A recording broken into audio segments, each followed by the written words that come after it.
तप है कि हम राग द्वेष रहित होना सीखें, कि ये राग द्वेष ही हमको पतन की ओर ले जाता है, बजाय उत्थान की ओर ले जाने के, बजाय हमको ऊपर चढ़ाने के, हमको ये नीचे ले जाता है। कौन? राग और द्वेष। अगर किसी में राग है तो किसी में द्वेष निश्चित रूप से होगा।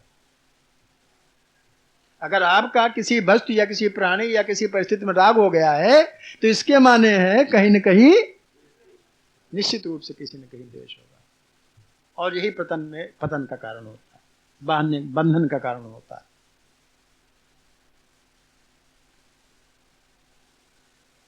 इसीलिए कहा गया है कि कर्म और क्रिया और चेष्टा में अंतर है। चेष्टा, कर्म और क्रिया में, तीनों में अंतर है। कर्म जो होता है वो बंधन कारक होता है, क्रिया जो होती है वो बंधन कारक नहीं होती, और जो चेष्टा होती है वो स्वाभाविक चेष्टा होती है। अगर आप तप करना चाहते हो तो यही से आरंभ कर दीजिए कि हम राग द्वेष रहित हो जाए। जिस दिन ये तप आपका सिद्ध होगा कि हम में न राग रहेगा न हम में द्वेष रहेगा, जो भी आप निर्णय करो कि राग द्वेष रहित है, न किसी के प्रति राग न किसी के प्रति द्वेष, आप बिल्कुल एकदम हृदय जो है बिल्कुल सच होगा आपका, अंदर कुछ नहीं होगा। जब अंदर कुछ नहीं होता भगवान अंदर होता है। ये राग द्वेष हमारे अंदर भगवान है, पहले से मौजूद है। अहम ब्रह्मास्मि, अभी आपने कहा ब्रह्म हमारे अंदर है, लेकिन ये राग द्वेष से आवृत है, घिरा हुआ है। और जिस दिन ये राग द्वेष निकल जाएगा अपने हृदय से, क्या होगा? सामने ब्रह्म तो है ही, तो कहीं गया था नहीं, अंदर है हमारे अंदर, तब वही दर्शन होने लगेगा अंदर आपके अंदर। ये राग द्वेष ही हमको दर्शन नहीं करने देते।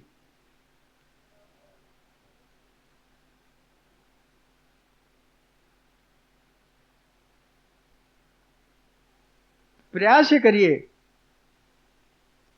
ये एक प्रकार का तप है कि राग द्वेष से रहित हो जाना, एक प्रकार का तप है। केवल आप स्त्रियां भी बैठी हैं, आदमी, सबके लिए एक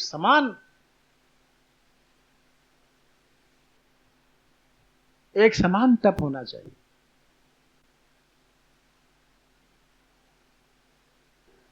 भाई हम पक्षपात नहीं करते, स्त्रियों में भी राग द्वेष होता है, आदमियों में भी राग द्वेष होता है। स्त्रियों में हमने जहां तक हमारा अनुमान द्वेष अधिक होता है, एक दूसरे को देख करके द्वेष पैदा होता है। इनके पास ऐसा, हमारे पास कुछ नहीं। आदमी भले एक बार न कहे, पुरुष जो है भले एक बार न सोचे, लेकिन स्त्रियां निश्चित रूप से एक बार सोचती। आपको भी अनुभव होगा, हमारा भी थोड़ा अनुभव रखती है, हो सकता है गलत हो, हम इस पर लेते हैं। लेकिन हमने ये देखा कि उधर द्वेष भावना अधिक होती, राग की भावना भी होती है, राग भी बहुत होता है, लेकिन उसके साथ द्वेष भी बहुत होता है।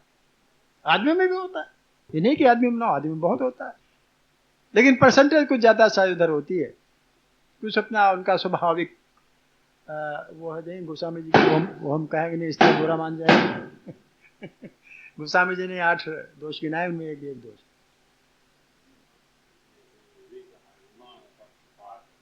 हाँ, नहीं, स्वाभाविक है वो कोई किसी का, वो एक स्वाभाविक क्या नाम रूप होता है, उसमें कोई दखलंदाजी नहीं होती। जो देखा सो कहा, अब उसमें स्वाभाविक है। तो राग द्वेष रहित होना धीरे धीरे करिए, आप यही तपस्या है। कोशिश करिए कि हम में न राग आने पावे, न हम में द्वेष आने पावे। अगर आप यही सही चाहते हो कि हमारे अंदर भगवान का प्रवेश हो, अगर आप ये चाहते हो कि अपने अंदर भगवान देखें, अगर हम ये चाहते हैं कि ब्रह्म का दर्शन करें, तो ब्रह्म तो अदृश्य है, परमात्मा अदृश्य है, उसका कोई स्वरूप नहीं है, अपना निजी कोई स्वरूप उसका नहीं है, वो हम में सब में बटा हुआ। जिस प्रकार से सुगंध का कोई स्वरूप नहीं होता, कोई रूप नहीं होता, केवल अनुभव होता है, इसी प्रकार से परम ब्रह्म परमात्मा या ब्रह्म जो भी आप कह लीजिए, उसका कोई स्वरूप नहीं होता, हम में आप में बटा हुआ है। तो उसको आप अगर देखना चाहते हो तो आप राग द्वेष रहित होना आपको पड़ेगा। अगर आप राग द्वेष नहीं रहित होते हो तो आपका अंतःकरण शुद्ध नहीं हो सकता, और अशुद्ध अंतःकरण में शुद्ध का वास नहीं हो सकता। ठीक है ना भैया, सिद्धांत है। अशुद्ध अंतःकरण में शुद्ध का वास नहीं हो सकता। पहले अंतःकरण, अंतःकरण में वही अपने अंदर जो हमने बताया राग द्वेष वाली बात, इसको हम आप सब मिल करके ऐसा कोशिश करें कि ना किसी के प्रति राग रखें और ना किसी के प्रति द्वेष रखें। चाहे अपना परिवार हो, चाहे अपने परिवार से अलग की बात हो। ये नहीं समझे कि अपने परिवार में या बाहर ऐसा करें, परिवार में ऐसा ना करें, परिवार में किसी के प्रति राग रखेंगे ना। हर जगह, बाहर भी भीतर भी। हम जब आप मिल करके, यही तपस्या है। जब ये तपस्या आरंभ कर देंगे तो देखिए फिर कैसा आनंद आता है। उस आनंद का अनुभव कोई कोई करता है।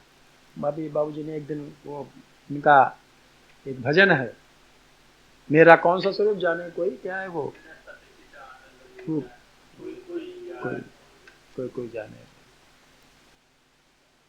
वही जानता है, वही अनुभव कर सकता है सच्चिदानंद का रूप, जिसने अपने अंदर की अशुद्धि निकाल दी हो, बिल्कुल अपना बर्तन साफ रखा हो।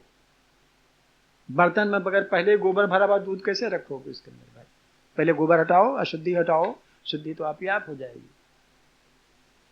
तो इस प्रकार से हमारा आपसे सबसे निवेदन है कि आप यहां सत्संग में आते हैं, हम आप सब मिलकर बैठते हैं, कुछ तो फायदा लें उसका। और कहीं कोई तप नहीं है। आप ये समझो कि तप अगर हम करने जाए तो जाए गोमती में खड़े हो जाए, 10 घंटा गोमती में खड़े रहे, तप है। या घर छोड़ दें, जंगल में चले जाएं, वहां राम नाम बैठ जाए, ये तप है। अगर जंगल चले गए लेकिन अगर मन घर ही में रखा है, बस जंगल जाना बेकार है। अगर त्याग किया, बैराग आया और जंगल चले गए लेकिन मन घर ही में रखा हुआ है, तो इसको बैराग नहीं कहते, ना इसको त्याग कहते हैं। ठीक है ना। घर में रहकर ही त्याग किया जा सकता है। आप उदासीन हो जाओ, उदासीन तुरंत आदमी नहीं हो सकता। प्रैक्टिस करो, अभ्यास करो, करत करत अभ्यास के जड़मत हो सुदान। आदमी जड़मत सुजान हो जाता है। अभ्यास करिए वो स्वार्थ रहित होने का, अभ्यास करिए राग द्वेष त्यागने का। करते करते अभ्यास हो जाएगा, तब फिर आनंद लीजिए, फिर अंदर अंदर ब्रह्म का दर्शन करिए। दर्शन मतलब अनुभव करिए, है कि नहीं अंदर। ठीक है ना। 2 तरीके होते हैं। हमारी आपकी जब गाड़ियां खराब होती हैं, मोटर खराब हो गई, डॉक्टर साहब के पास है, शुक्ला जी के पास है, सबके पास, 2-4 लोगों के पास, हमें पास अकेले नहीं, मोटर तो दूर हो गई। तो हाँ, तो तब क्या करते हैं भाई? जब गाड़ी कोई खराब हो जाती तब क्या करते हैं? ये करते हैं कि उसको ठीक करने की कोशिश करते हैं। अब पहले अपने हाथ ठीक करते हैं। कहीं रास्ते में चले जा रहे हैं, वो खराब हो गई गाड़ी, तो क्या करते हैं? पहले अपने मन से उसको देखते हैं, डाकते कहाँ पेट्रोल खत्म हो गया, ये क्या है, या कहीं गड़बड़ है, पेट्रोल नहीं जा रहा है, या कहीं कुछ और गड़बड़ी हो गई। जब नहीं ठीक होती तब क्या करते हैं? अगर मिस्त्री भी ना ठीक हुई तो कारखाने भेजना पड़ता है। ठीक है ना भाई। अब घर में नहीं, मिस्त्री कहता भैया यहाँ हमारे बस की बात नहीं, तो औजार नहीं, कुछ नहीं, कारखाने भेजो इसे।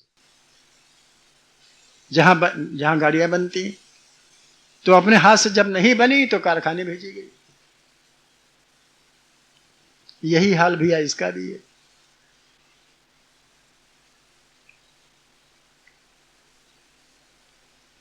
पहले अपना प्रयास करो अपनी शुद्धि करने का, तप करो, तपस्या करो, कोशिश करो कि हम राग द्वेष से अलग हो जाएं। ऐसी कोशिश करें कि स्वार्थ हमारे अंदर से निकले। ऐसी कोशिश करें कि हम भगवान को मानने लग जाएं। लेकिन जब नहीं काम बने तब गाड़ी कारखाने भेज दो, अर्थात भगवान की शरण में चले जाओ। सीधी बात। जो भले बुरे हम तेरे। एकदम भगवान, जो भगवान तुम करो, मैं कुछ नहीं करूंगा, सब तेरा, सब तेरा, मैं तेरा, सारा घर तेरा, सारा संसार तेरा, अब मेरा मुझ में कुछ नहीं, जो कुछ है सब तोड़, तेरा तुझको सौंपे क्या लगेगा। जो कुछ करे भगवान करे, हमसे कोई लेना देना नहीं। भगवान शरण तुरंत चले जाओ। और जो भी भगवान शरण चला गया, दृढ़ विश्वास और दृढ़ आस्था लेकर के, तो भगवान को कभी निराश नहीं करता।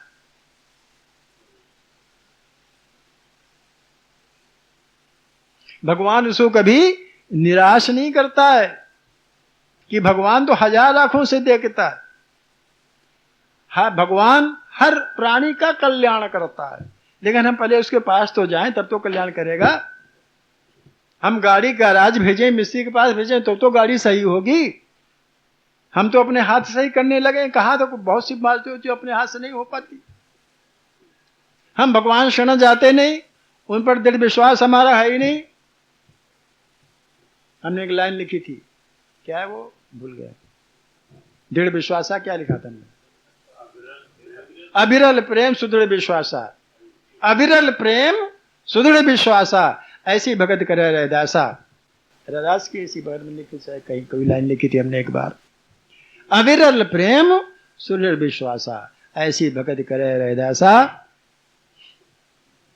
बीज कठौती गंगा जल में, तब देखे भगवान। तो जब तक अविरल प्रेम नहीं होगा, अविरल प्रेम सुदृढ़ विश्वास, गाड़ी भगवान के पास,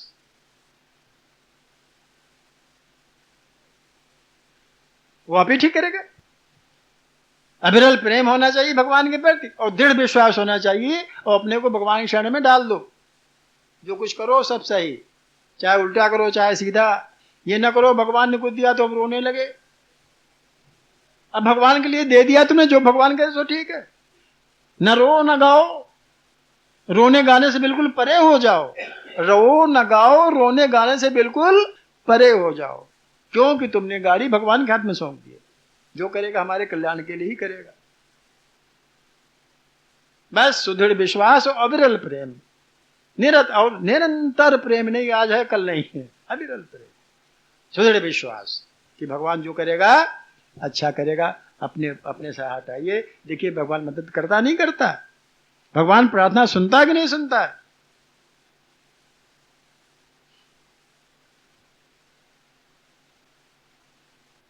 तब दिखेगा। तब जब ऐसी बात हो जाती है, तब अपना जो अंतर है, अंतःकरण जो है, वो भगवान आप ही आप शुद्ध कर देता है। आपको आवश्यकता नहीं रहती, तो शुद्ध करना आरंभ कर देता है। और जब अंतःकरण शुद्ध होता है, तब सब जितना आसपास का अंधकार है सब मिट जाता है। एक प्रकाश दिखाई देने लगता है अपने अंदर। मालूम होता है कि हमारे अंदर कोई प्रकाश पैदा हो गया है। वही प्रकाश आत्मा का प्रकाश होता है, वही प्रकाश आत्मा का प्रकाश होता है। उसी प्रकाश में सब कुछ दिखाई देने लगता है। फिर आप बाहर आंखें बंद कर लोगे। अनुभव है, अनुभव की बात बता रहा हूं। जब वो प्रकाश अंदर दिखाई देने लगता है, जब वो प्रकाश अंदर दिखाई देने लगता है, तो बाहर से आंखें धीरे धीरे करके बंद होने लगती हैं। उसी प्रकाश में सब कुछ दिखाई देने लगता है। सब कुछ उसी प्रकाश में दिखाई देने लगता है। जो नहीं देखा वो भी दिखाई देने लगता है, जो अदृश्य है वो भी दिखाई देने लगता है, जो रहस्य हैं वो खुलते लगते हैं। सब एक से एक रहस्य जो मिले हैं वो सब खुलने लगते हैं धीरे धीरे करके। तब वो आदमी सोचता करिए अभी तक ये कहाँ था, अभी तक हम कहाँ थे। फंस मिला ही था वो। एक लोक में सत्संग बराबर चला करते हैं। किसने किसने पढ़ा, किताब दिया था हमने पढ़ने के लिए, है? नहीं, हमने किसी को पढ़वाया था, किताब हमारे पास है। नहीं, किताब भी दिया था हमने किसी को, पढ़ लो। हाँ, तो वहाँ हमने कहा ना कि लोग लोकांतर हैं। हाँ? नहीं, हमने किसी को दिखाया भी है, आपको दिखाया है। किताब में था नाम और पता और हर चीज उसमें था कि सूक्ष्म लोक में हमने आपसे कई बार कहा कि जो दृश्य लोक है हमारा, इससे कहीं विचित्र और इससे कहीं अधिक सूक्ष्म लोक लोकांतर है। तो इनमें जिस प्रकार से हमारी महात्मा लोग, महान आत्माओं की बात मैं कह रहा हूं, आप मेरा इशारा समझ गए होंगे। सत्संग यहाँ करते हैं तो जब उस अपना शरीर, ये स्थूल शरीर त्याग देते हैं और सूक्ष्म शरीर में चले जाते हैं, तो जो लोक उनको मिल जाता है, अनेक लोक हैं, तो वहां भी जब तक उनको कोई अन्य कर्मानुसार अन्य शरीर नहीं मिलता, जन्म नहीं मिलता,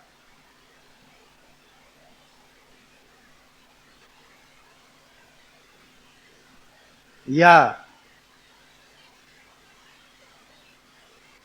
सूक्ष्म लोक में भोग नहीं मिलता, तो वो अपना वहां उनका कार्यक्रम ये सत्संग वाला चला करता है। इसी सिलसिले में हम बता दें, आप लोगों को बहुत जिज्ञासा है। हमारे पथिक जी महाराज भी आजकल उसी लोक में पहुंच गए जहां सत्संग हुआ करता है। अभी हमने ध्यान लगाया था तो हमको उसी रूप में दर्शन हुए जिस रूप में यहाँ हैं, और सूक्ष्म लोक में संत महात्माओं के साथ में उनका दिव्य शरीर, सूक्ष्म शरीर, दिव्य सूक्ष्म शरीर उपस्थित है। उनको अभी कहीं जन्म न मिलना है, न मिलने का भी कोई संभावना है, ऐसा कुछ जवाब मिला हमें।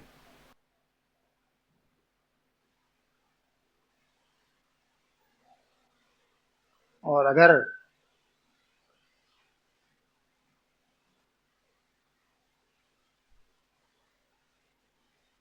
आप उनका ध्यान करें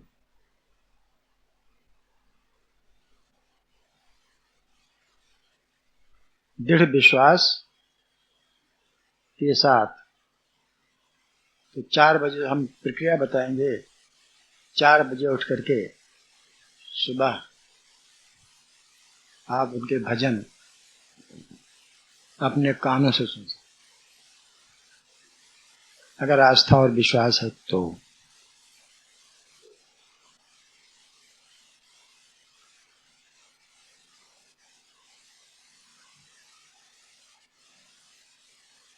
इस प्रकार से हम ये कहना चाह रहे थे कि सूक्ष्म लोक में भी सूक्ष्म आत्माएं, ऋषियों मुनियों की आत्माएं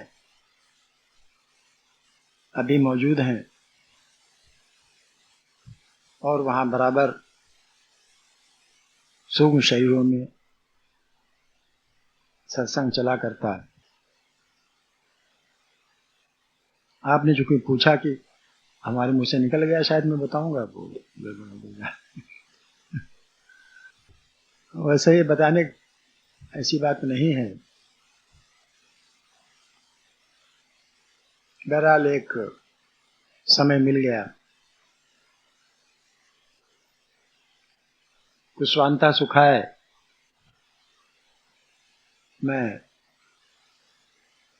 स्वांता सुखाए भाषा विज्ञान में एमए कर रहा था किसी समय। तो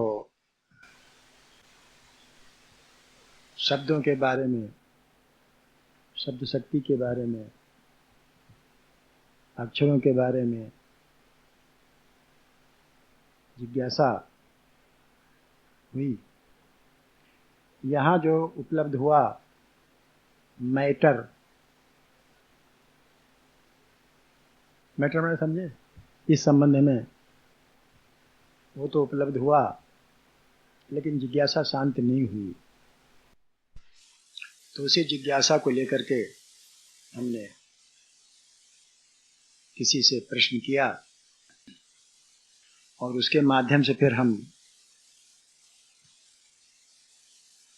किसी ऐसी सूक्ष्म आत्मा के पास पहुंच गए, किसी के द्वारा, कि जिससे कुछ जो शब्द के रहस्य हैं, अक्षरों के रहस्य हैं,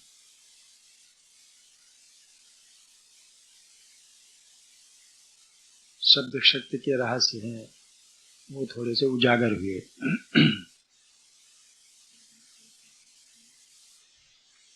क्योंकि हम लोग जो ये आधुनिक आज के वर्तमान समय में जो ज्ञान अर्जन कर रहे हैं, हमने बताया ना कि हमारी संस्कृत भाषा जो है ये वेद की भाषा है। वेद मतलब ज्ञान। और वेद कहाँ से निकले? भगवान के मुख से निकले। और वेद में है क्या? शब्द। वेद में है क्या? शब्द।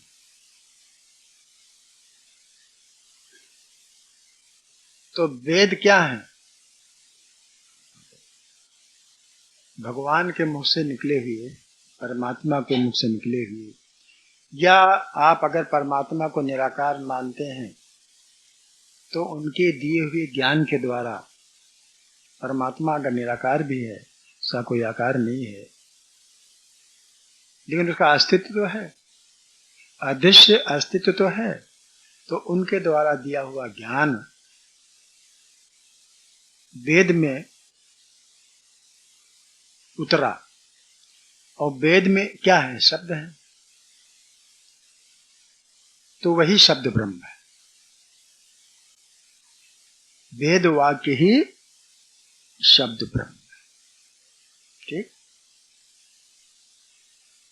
एक बात हम शब्द ब्रह्म के बारे में बता रहे हैं। दूसरी बात यह है कि शब्द, जरा ध्यान से सुनिएगा, एक बात बताऊं इस बीच में कि जो हम कहने जा रहे हैं, जो विषय ये है तो बड़ा रूखा विषय है, लेकिन अगर इसको फोड़ा जाए तो मीठा शरबत निकलता है इसके अंदर से। जैसे नारियल नहीं होता है, नारियल ऊपर तो जटाएं होती है, बड़ा रूखा लगता है, अजीब सा लगता है, लेकिन जब जटाएं हटा दी जाती हैं तब अंदर से हाँ घड़ी निकलती है। अगर वो भी हटा दी जाए तो पानी मीठा निकलता है। तो जो विषय हम आपसे कहने जा रहे हैं, ये देखने को बड़ा सूखा विषय है। शब्द क्या है, ये क्या है, बड़ा सूखा विषय, रूखा विषय है। लेकिन जब आप इसको, इसके अंतर्गत घुसेंगे, इसको फोड़ेंगे, तब इसका रस बड़ा मीठा निकलता है, बाद में बड़ा अच्छा लगता है। इसलिए हमने पहले कह दिया रूखा विषय है। थोड़ा ध्यान से अगर सुने, थोड़ा सा धीरज रख के सुने कि इसमें क्या सुने, अक्षर वो, लेकिन जब सुनते सुनते थोड़ा सा रस आने लगेगा, अर्थात जब साफ हो जाएंगे तो बड़ा अच्छा लगेगा रस। तो शब्द ब्रह्म, हमने एक बात बताई कि शब्द को ब्रह्म क्यों कहा गया है। इसलिए कहा गया है क्योंकि हमारे यहाँ वेद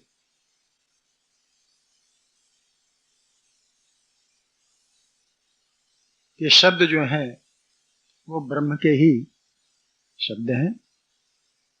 हमारे आपके द्वारा ऋषि, हमारे आपसे मतलब ऋषियों मुनियों के द्वारा प्रकट हुए, इसलिए उन शब्द को ब्रह्म कहा जाता है। दूसरा बात यह है कि शब्द जब निकलता है मुंह से, तब वो आकाश में तुरंत व्याप्त हो जाता है।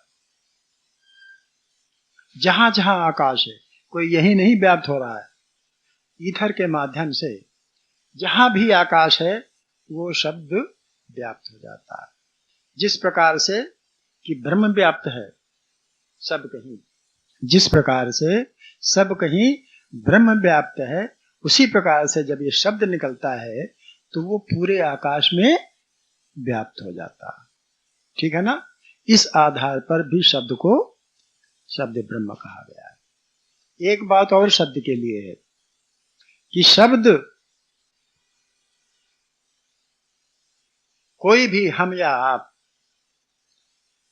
जिस भाव से, जिस रस को लेकर के और जिस ध्वनि को लेकर के हम निकालते हैं, वो ज्यों के त्यों इधर में मौजूद हो जाता है और नित्य बना रहता है। जिस प्रकार से परमात्मा नित्य है, जिस प्रकार से ब्रह्म नित्य है, ठीक इसी प्रकार से शब्द भी उसी रूप में, उसी रस में, उसी भाव में, उसी ध्वनि में निरंतर व्याप्त रहता है। आप जब चाहें तो उसको पकड़ सकते।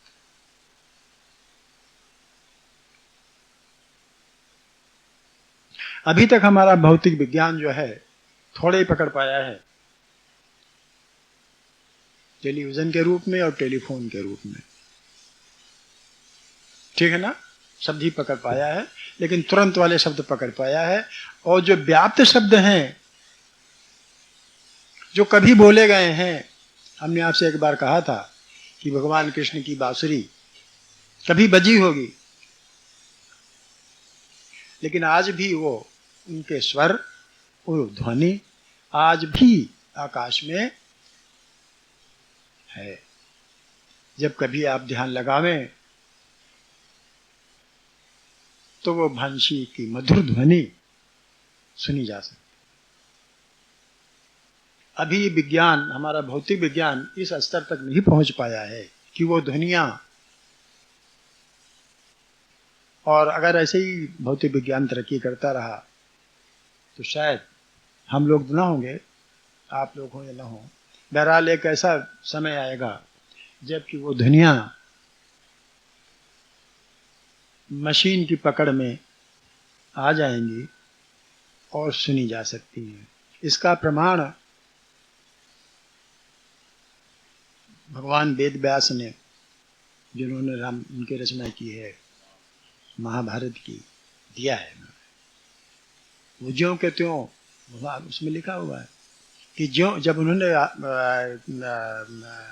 इच्छा प्रकट की कि महाभारत का युद्ध में क्या क्या हुआ, कैसे क्या हुआ, तो व्यास जी ने, चूंकि वो सब कुछ मौजूद है इसी वातावरण में, सारी स्थितियां, जिन स्थितियों में युद्ध हुआ, जैसा युद्ध हुआ, जो लोग युद्ध में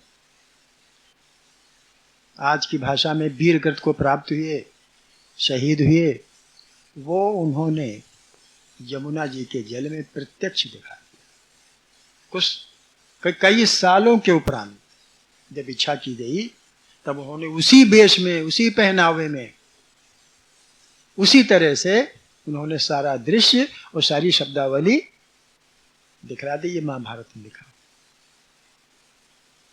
कैसे दिखला दी, क्यों दिखला दी? उनके पास भी विज्ञान था। उस विज्ञान के माध्यम से उन्होंने दिखलाया। उस वक्त टेलीविजन रहा होगा, लेकिन हमें पता नहीं उसका क्या नाम था उस वक्त टेलीविजन का। बहरहाल टेलीविजन का जिक्र जो है वो है और इस रूप में है। तो शब्द जो हम बोल रहे हैं वो हो नित्य है। हमने आपसे कहा उसी ध्वनि में, उसी रस में और उसी भाव में निरंतर वर्तमान रहता है। इसलिए भी इसको शब्द ब्रह्म कहा गया है। दो तर्क हमने दिए आपको कि शब्द को ब्रह्म क्यों कहा जाता है। ये अपनी अपनी बुद्धि अनुसार है, आगे भगवान हम अपनी बुद्धि के अनुसार बता रहे हैं। शब्द को ब्रह्म क्यों कहा जाता है, एक और तर्क है, लेकिन वो तर्क अभी मैं नहीं कहूंगा क्योंकि समझ नहीं है। अब मैं जब विस्तार से कहूंगा तब समझ में आएगा शब्द ब्रह्म